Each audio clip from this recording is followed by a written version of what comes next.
Welcome back. Along with the International Monetary Fund, the World Bank is supposed to encourage global economic development and eliminate poverty. It's got 185 members, but choosing its president falls to just one country, the United States.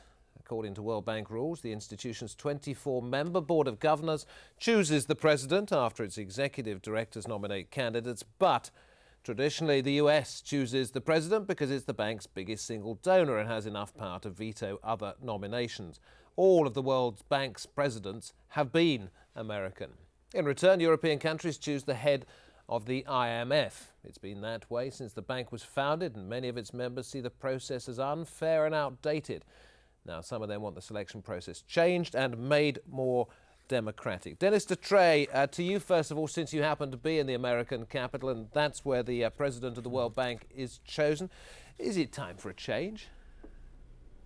Oh, I think it is time for a change, and there has been a rather consistent voice in the international community about the need to reconsider the whole governance structure of the World Bank, starting with the selection of its president, but also moving into the way its executive directors and its shareholders operate. In a world that is increasingly globalized, you need an institution that really does have credibility internationally and over all of its shareholders. And every World Bank president that comes in starts under a cloud because they've all been he's, are selected by only one of the 185 members that are in. Now, the rest of the members do have, in principle, a voice, but in practice, very little voice in that process. I'm just going to run through a couple of criticisms that have been levelled at the World Bank and its association with the United States.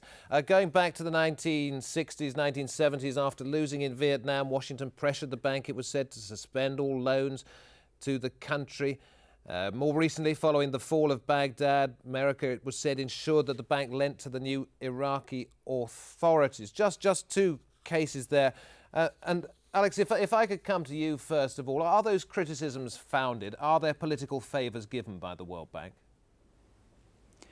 Yes, there are political favours given. Those examples that you mentioned of Vietnam and Iraq are two. There are other examples of Cold War-related lending in Africa, for example, to Zaire at the time. There are many examples. People have also suspected that some of the lending decisions in relation to Uzbekistan in recent years how were related to US strategic interests.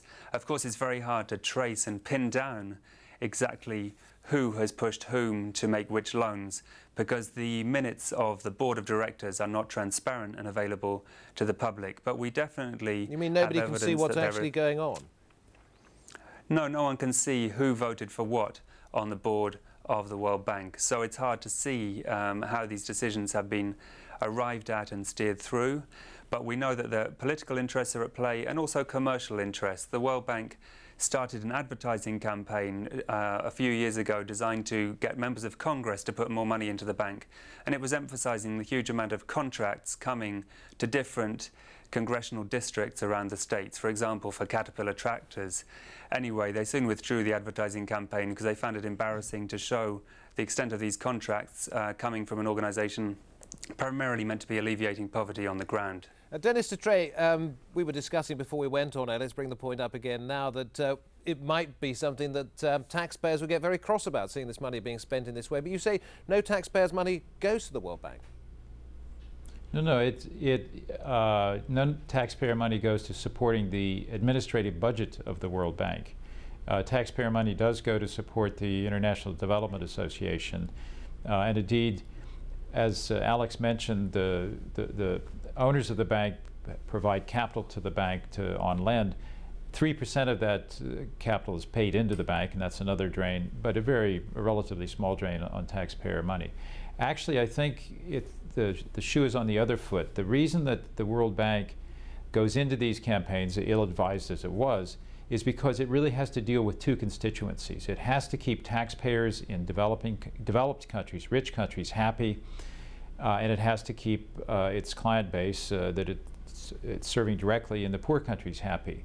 Taxpayers are happy for two reasons. One, because they think the money's being spent well to deliver development, which they're concerned about.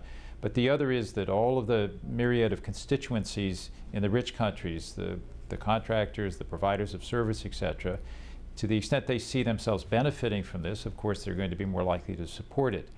It's not a very pretty picture, but it's the realistic world that we live in. So what changes would you make? To the World Bank? Yeah. I would begin by, and Alex made this point earlier, which I think is absolutely essential. The World Bank has lost its focus in the past 20 years. The needs for institutions such as the World Bank, I think, have actually grown in recent times. But someone needs to take on the issue of refocusing the bank on the core issues that it needs to be involved in and that the world wants it involved in, not this myriad of other important but not core issues for the bank. Well, and I would say that those issues, sorry, please go ahead. No, I was going to say, bringing up a couple of those points, looking at the agenda for the coming year today, it said improving maternal and child health, achieving gender equality and increasing educational opportunities. Which of those would you suggest, if any, is not a priority of the bank? I think one has to step back and ask, where do you get the largest degree of coherence and agreement in objectives between the countries that the bank is providing assistance to and the international community that is providing that assistance. It's clear that over the long term, issues of gender equality are incredibly important. They're also incredibly culturally bound. They need to be handled very carefully, and they need to be treated over a long course. It's part of the cultural fabric of countries. Almost everybody can agree on the issue that countries need better education and that they want their population to be more healthy. So those are two issues that I think will probably remain at the core of the bank's agenda. Alex, just a quick point before I ask you another question. We talked about the International Monetary Fund and the World Bank sitting side by side. What's the difference between the two? Well, the World Bank, as we've been discussing, was originally meant to be lending for projects, things you can touch on the ground, such as hospitals, roads, railway lines, etc. The International Monetary Fund is supposed to provide balance of payment support, big cash injections for countries such as Indonesia, mentioned earlier, which get into financial trouble. But they don't target that money at specific projects. Those lines have become a bit blurry, but that's the general idea. Okay, the World Bank, a force for good and a force for the future? The World Bank could be a force for the good. It's good to have multilateral institutions.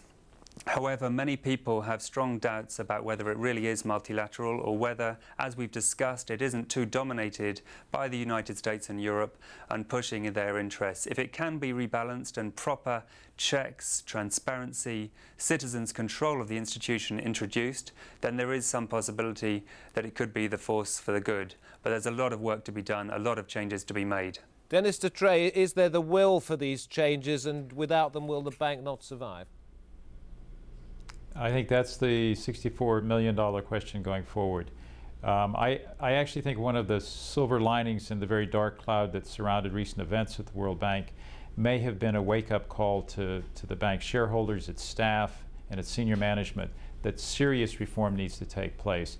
Something along the lines that Alex is suggesting, where there's more voice in the process, more ownership by other constituencies aside from the G8 in the bank, but also a realistic assessment of what the bank should be doing and where it should be focusing on. I think it is a bit unrealistic to assume the bank can be a democratic institution. It is a bank. No bank is run by its borrowers, it's run by its lenders.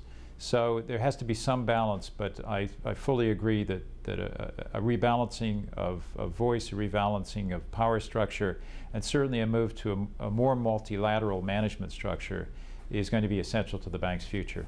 Gentlemen, thank you very much indeed. From Brussels, Alex Wilkes, coordinator for the European Network on Debt and Development, nearly a decade around the Bretton Woods project, keeping an eye on the World Bank and the IMF. Alex, thank you very much indeed. And from Washington, Dennis Dutrey, first Vice President of the Center for Global Development, who worked for the World Bank in parts of Central Asia. Thank you for joining us here on this edition of Inside Story. I hope you're a little bit better informed. I certainly am. We welcome your comments and suggestions. Inside Story at aljazeera.net. From all the team, thanks for watching.